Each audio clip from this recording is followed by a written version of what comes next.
السلام علیکم۔ آج شب معراج ہے۔ معجزۂ معراج نسل انسانی کی تاریخ کا وہ سنگ میل ہے جسے کسر ایمان کا بنیادی پتھر بنائے بغیر تاریخی بندگی مکمل ہی نہیں ہوتی، روح کی تشنگی کا مداوع ہی نہیں ہوتا۔ معراج نبی صلی اللہ علیہ وآلہ وسلم تاریخ انسان کا ایسا حیرت انگیز، انوکھا اور نادر واقعہ ہے جس کی تفصیلات پر عقل ناقص آج بھی حیران ہے۔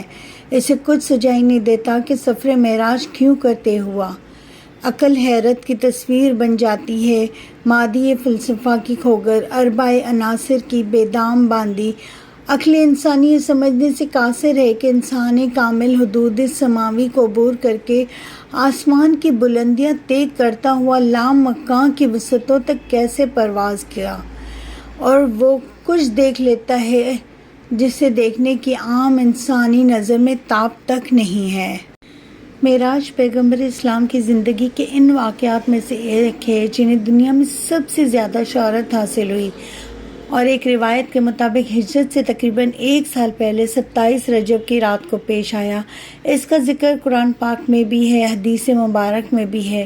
قرآن یہ بتاتا ہے کہ معراج کس غرض کے لیے ہوئی اور اللہ تعالیٰ نے اپنے رسول مقبول صلی اللہ علیہ وسلم کو بلا کر کیا ہدایات دی۔ حدیث مبارکہ یہ بتاتی ہے کہ معراج کس طرح ہوئی اور اس سفر میں کیا کیا واقعات پیش آئے۔ حدیث بخاری شریف میں حضور اکرم صلی اللہ علیہ وآلہ وسلم نے فرمایا، منازل طے ہونے کے بعد خداوند تعالیٰ مجھ سے قریب ہوئے اور قرب میں اضافہ ہوتا رہا، حتیٰ کہ میرے درمیان اور جلوہ ربوبیت کے درمیان 2 ہاتھ کا فاصلہ رہ گیا۔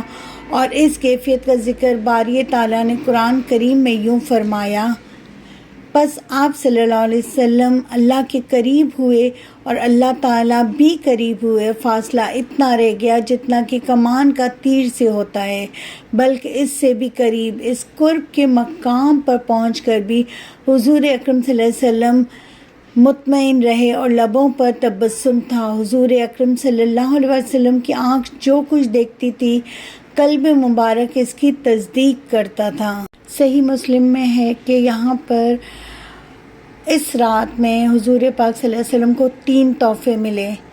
ایک، رحمت حق نے مژدہ سنایا کہ امت محمدی میں ہر ایک بندے کو جو شرک کا مرتکب نہ ہو مغفرت سے سرفراز فرمایا جائے گا، الحمدللہ۔ نمبر 2، امت پر نمازیں فرض ہوئیں۔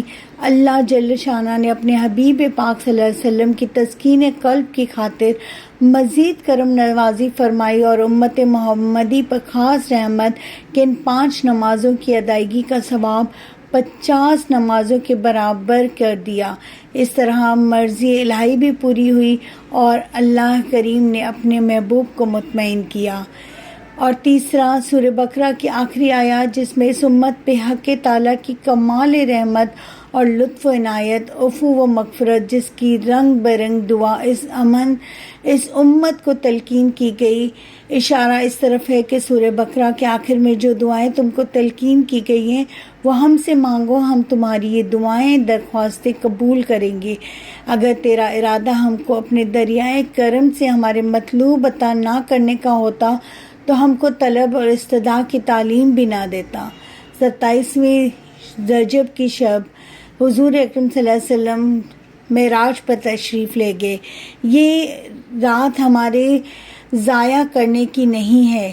مسجد حرام سے مسجد اقصیٰ تک کا سفر، جس کو سوچنا اور اس میں کیا کیا واقعات ہوئے، ہر مسلمان اس سے واقف ہے، تو ہمیں اس میں بہت ساری عبادتیں کرنی ہیں۔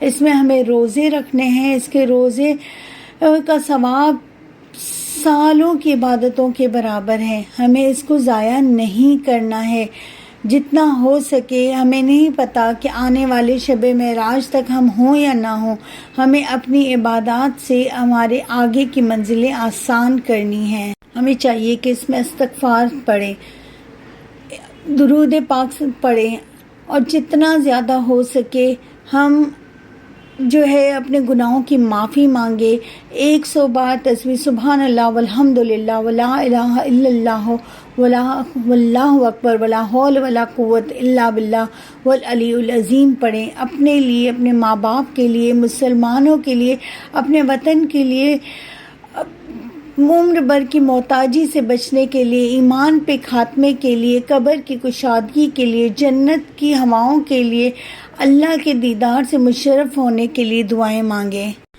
اللہ تعالیٰ عفو و درگزر کو پسند کرتا ہے، اور ہم جب ہمیں اپنے گناہ لے کے اپنے رب کے حضور پیش ہوتے ہیں کہ ہم خطا کار ہیں، یا مالک الملک آپ رؤوف ہیں، مغنی ہیں، غنی ہیں، تمام مصائب دور کرنے والے ہیں، ہم پہ نظر کرم فرما دیں، یا ہادی ہے ہمیں بھٹکنے سے بچا لیں، آپ کے لیے کوئی بھی کام جو ہے وہ ناممکن نہیں ہے۔